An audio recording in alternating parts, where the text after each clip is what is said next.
এখনো যে সেনা নেতৃত্বে খুনি হাসিনার ভূতেরাই বসে আছে, এই ঘটনা সেটা শক্ত প্রমাণ বহন করে। আমি এটা একে একে এখন বিস্তারিত আলাপ করি, আসেন শুরু করি। আল্লাহ।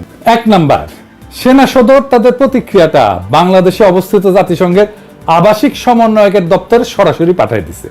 এটা প্রচলিত সরকারি যোগাযোগ প্রক্রিয়াকে পাশ কাটায় বা এড়ায় করা হয়েছে। নিয়ম অনুযায়ী এই ধরনের চিঠি সেনা সদর, এখান থেকে যাবে সশস্ত্র বাহিনী বিভাগে, তারপরে যাবে পররাষ্ট্র মন্ত্রণালয়ে। রীতি মেনে আলোচ্য প্রতিক্রিয়া পত্রটা যদি সকল পর্যায়ে অতিক্রম করে আগাইতো, তাহলে এর সত্যাসত্য যাচাই বাছাই করে তাদের দাবির বস্তুনিষ্ঠতা নির্ধারিত হয়ে যেত এবং এর সংশোধিত এবং পরিশোধিত রূপটা, চূড়ান্ত রূপটা তৈরি হওয়ার পরেই পররাষ্ট্র মন্ত্রণালয় জাতিসংঘের সংশ্লিষ্ট দপ্তরে পাঠাইতো। এটাই আসল রীতি। কিন্তু ওরা তো হারকুলিস নিজেরা মনে করে। হারকুলিস হয়ে একটা মিথ্যা ভাব দেখানো আজকের সামরিক নেতৃত্ব সরকারি নিয়ম নীতি এবং প্রক্রিয়ার তোয়াক্কা না কইরা সরাসরি জাতিসংঘের ঢাকাস্থ দপ্তরে তাদের প্রতিক্রিয়া পত্রটা পাঠায় দেওয়ার দুঃসাহস দেখাইছে। এখন বাংলাদেশের পুরো সশস্ত্র বাহিনীকে এটা কইরা ঝুঁকির মধ্যে ফেলে দিছে। এখানে ভাবনার বিষয় হইল, প্রতিক্রিয়া যদি ন্যায়সঙ্গত হয় তাহলে তো তার প্রেরণের দায়িত্ব পড়তো অন্তর্বর্তীকালীন সরকারের উপরে, তাই না? কিন্তু তাড়াহুড়া কইরা সেনাবাহিনীর সদর দপ্তরে এটা পাঠালো কেন? খুন এবং নিজ নাগরিকদের হতাহত করার মতো মানবতা বিরোধী অপরাধের দায় সশস্ত্র বাহিনী কেন নিজের কাঁধে তুলে নিল? সেটা তো ভাবনার বিষয়, তাই না? এই বাহিনীকে দুর্নামে জড়ায় ফেলা, বিশ্ব পরিমণ্ডলে একে ক্ষতিগ্রস্ত করা অসৎ লক্ষ্য থেকেই গণহত্যার মতো অপরাধের সাথে জড়িত সেনা নেতৃত্বের ছোট্ট গ্রুপটা এই অপকর্ম সচেতনভাবে করছে বলে আমি মনে করি এবং দেশবাসীও সেটা মনে করে। এতে সবচেয়ে বেশি লাভবান হবে দেশপ্রেমিক এই বাহিনীকে, যারা সবসময় দুর্বল, ক্ষতিগ্রস্ত করতে চায় সেই শক্তি, এবং ইন্ডিয়ায় পালায় যাওয়া খুনি হাসিনা স্বয়ং। আমাদের শক্ত অনুমান, এই চিঠি পাঠানোর বুদ্ধি দিছে ইন্ডিয়া, যেন বাংলাদেশের সেনাবাহিনীর শান্তি মিশন বিপদের মুখে পড়ে।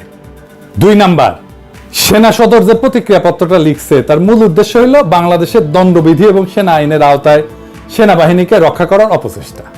সেখানে তারা নিরস্ত্র সাধারণ জনগণের উপরে যে অতিরিক্ত বল প্রয়োগ করছে সেটার ন্যায্যতা দেখানোর চেষ্টা করছে। এছাড়া অন্য আইন শৃঙ্খলা রক্ষাকারী বাহিনীর অতিরিক্ত বল প্রয়োগ করছে বলে যে অভিযোগ প্রতিষ্ঠিত হয়েছে সেটা অস্বীকার করে সেনাবাহিনী তাদের পাঠানো প্রতিক্রিয়া পত্রে নিজেদের নির্দোষ প্রমাণ করতে চাইছে। 3 নাম্বার, প্রকাশিত ভিডিওগুলোর মাধ্যমে এটা স্পষ্টভাবে প্রমাণিত হয়েছে সেনাবাহিনী অপ্রয়োজনীয় এবং অতিরিক্ত বল প্রয়োগ করছে।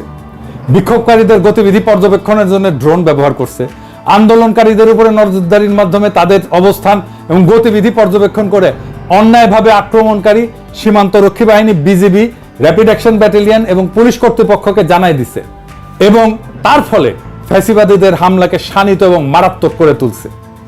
ফলে হতাহতের সংখ্যা বাড়ছে।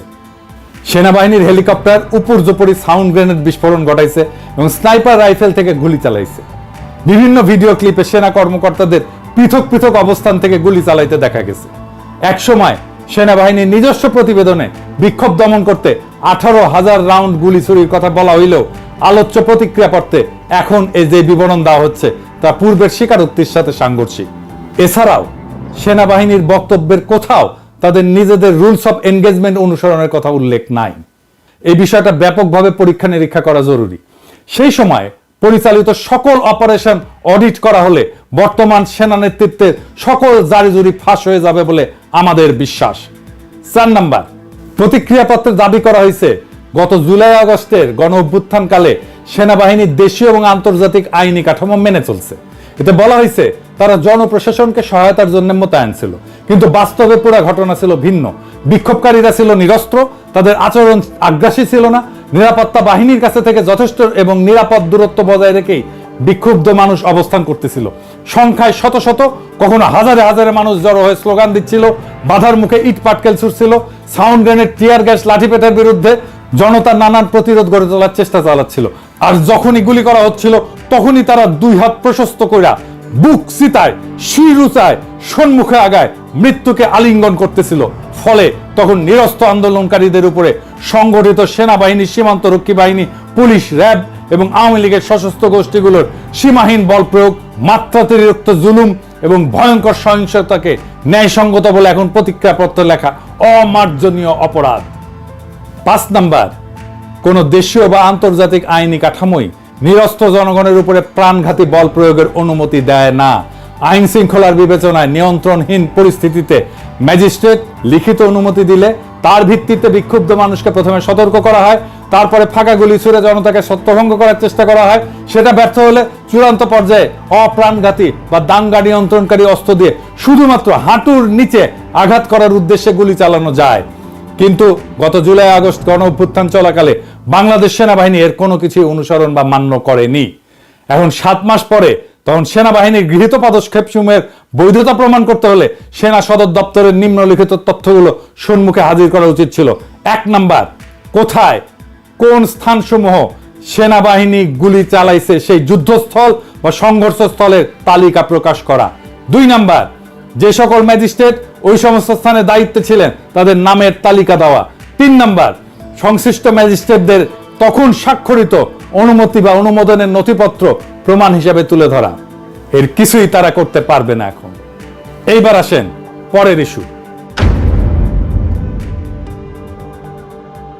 বাংলাদেশ সেনাবাহিনী জাতিসংঘ শান্তি রক্ষা কার্যক্রমের UNBPKO এটার যে নির্দেশিকা সেটা গুরুতরভাবে লঙ্ঘন করে দেশবাসীর বিরুদ্ধে এই বিশ্ব সংস্থার লোগোযুক্ত সাজোয়া যান ব্যবহার করছে, যেটাকে আর্মার্ড পার্সোনাল ক্যারিয়ার বলা হয়। অনেক ক্ষেত্রে বিজেপি, পুলিশ, র্যাব এবং আওয়ামী লীগের সশস্ত্র গোষ্ঠীগুলো মোতায়েনকৃত সামরিক বাহিনীকে ঢাল হিসেবে ব্যবহার করছে।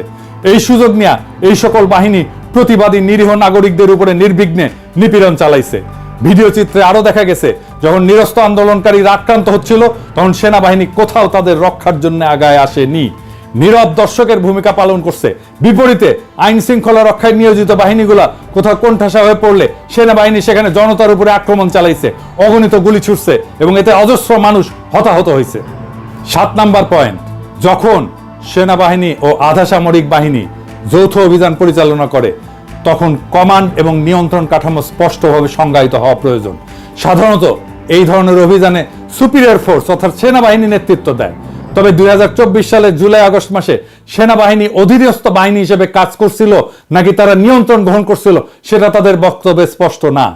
এছাড়া এই অভিযান পরিচালনার জন্য কোনো যৌথ কমান্ড সেন্টার গঠিত হয়েছিল কিনা সে বিষয়ে সেনা সদর নিশ্চুপ থেকে কোনো একটা বড় সত্য আড়ালে রাখতে চাইছে।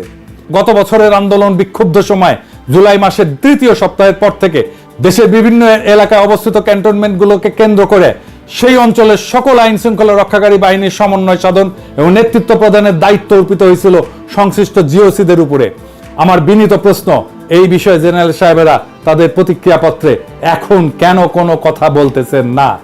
8 নাম্বার, সেনাবাহিনীর ভূমিকা বিশেষভাবে প্রশ্নবিদ্ধ হয়েছে যখন সেনাবাহিনী, police, RAB, BGB, Awami League সমর্থিত সশস্ত্র গোষ্ঠীগুলোর একত্রে ঢাকা চট্টগ্রাম মহাসড়ক বিশেষ করে যাত্রাবাড়ি এলাকা সাফ করতে যৌথ অভিযান পরিচালনা করে। সেনাবাহিনীর নিরাপত্তা বেষ্টনী তৈরি করা সেখান থেকে দমনকারীদের সামরিক কৌশলগত সহায়তা প্রদান করছিল যাতে পুলিশ, র্যাব সহ মাঠে নামা অন্যান্য নিপীড়নকারী শক্তিগুলো নিরাপদে আন্দোলনকারীদের উপরে সাঁড়াশি আক্রমণ চালাইতে পারে।